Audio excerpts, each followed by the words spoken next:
So what better way to test and review the SmartCam S800 than to actually film this video with the camera? It's on top of my laptop here. Let's give my laptop lid a little wobble. Mounted on top of there, quite safe and securely as well. So yeah, this is the perfect way. So you can see the video quality, the audio quality as well. The only bits that aren't filmed with this camera are bits like this.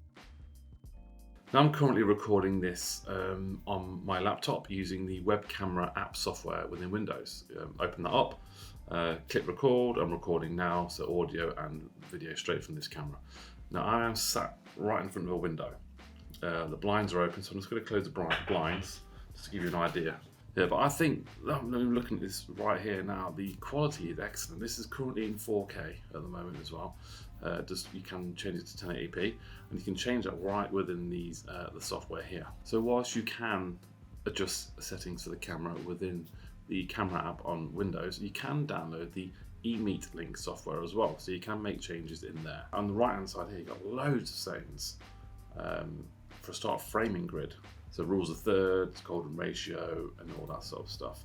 Now you can horizontal flip, you can flip the images as well. You have different metering modes for obviously exposure, spot metering, global metering, it's changing now, look. Then center metering, it's changing, look, it's starting to change. But I'd keep it as face metering. So obviously this is what's important, especially when I'm recording myself or if you're in meetings and stuff. So I find face metering better, but you have that luxury of changing it. Autofocus I've turned off, sorry. So now you can do manual focus, look at that, see?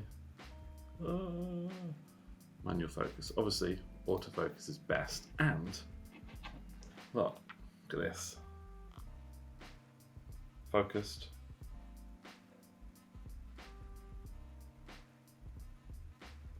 So I love about these new modern webcams now with the autofocus, it's great. And you can see there's sort of the auto exposure as well to sort of make sure I'm properly exposed once focused. Also zoom as well, so look, 73 degree, 55 degree, all the way to 40. If you need to do that, you've got that there as well. Video settings, HDR, look. Video standard, obviously different types of effects and different looks that you can have to your videos. 50Hz and 60Hz flicker.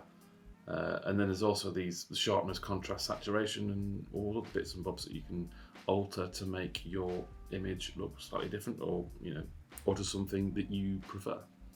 I prefer the way this looks, straight off the camera, standard mode, no messing around, autofocus, just perfect the way it is. But those are just there in case you need to change anything. There is a privacy switch, so if I just twist this, there we go, look, so no one's going to be spying if you get your camera hacked or something. But so if you are concerned about privacy, there is that. Maybe twist that back. There we go. So it is fairly large, but it's on top of my laptop here, and it's quite sturdy, and I can adjust this as well still. It does get a little bit warm as well, I can feel that now at the back. Let's straighten this up a little bit more. So, but you do have the option to mount these on a tripod as well.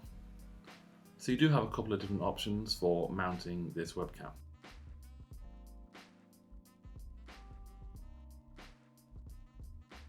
And for connectivity, for power, USB-C right at the back of the camera, and the cable you get with it is quite thick. You can tell it's quite a nice premium bit of cable, USB-C to USB-A.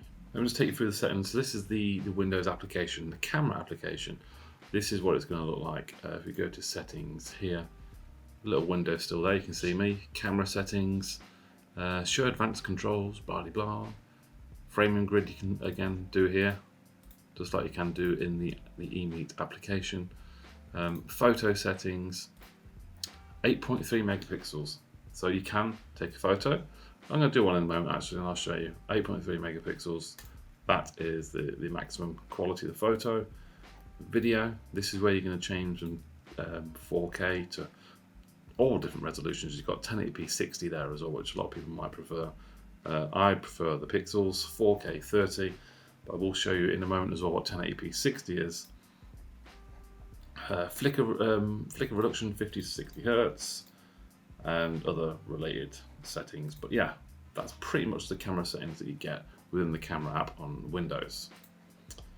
So let me look, photo. So in photo mode, look, it's got the face tracking thing there. Look. Let's get this. Focus on that. Yeah, that's really good. Anyway, photo, ready? So look at the photo. 8 megapixel. That's decent. It is decent. So I'm going to show you what 1080p looks like. Probably not really going to notice much difference. So we're at 4K 30 now. I'm going to put 4K 30 there, so you know. 4K 30. And then in 3, 2, 1, we're going to switch to. Now this is 1080p 60 frames per second. Now I have exported this whole video as a 4K video. So the moment you're seeing it smaller than the actual, it's not filling the screen basically. Basically that's what 1080p resolution is within a 4K resolution video. But what I'll do, I'll stretch this video, if I can just figure out what am I doing? I'm going to stretch this video to the full max 4K. So it'll be 1080p 60 stretched to 4K. I know, I kind of know what I'm doing, but this is like the mirror image is different, so it's not. I don't have to do this, I'm just being an idiot. Ready? Okay, so now this is full screen, 1080p 60 stretched. What do you think to the quality? Can you notice any difference? I mean, I'm just going to be using 4K all the time. I'm a 4K kind of guy, but 1080p is there. I mean, this is also perfect as well if you have poor internet and if you are on a live stream, 4K is going to hammer that bandwidth of your internet. So if you reduce it down to 1080p even 30 frames per second will be a lot better. Then you will get better quality there and anyway. I mean, you can record at 480p 30. This is the lowest recording setting you can have on this camera, 480p. Look how tiny it is on the 4K resolution video. I'm gonna stretch this into 4K as well. It's gonna look terrible, okay? But no one's recording at 480p unless their internet is really, really bad. Let's have a look. Stretch. Okay, so this is 480p stretched on 4K. Yeah. So I think this is a really versatile camera, and just for over £100, I don't think it's actually bad at all. Ever since the pandemic in 2019, 2020, loads of people started working from home, webcam sales increased, and even to this day, people now work from home a lot more than they used to.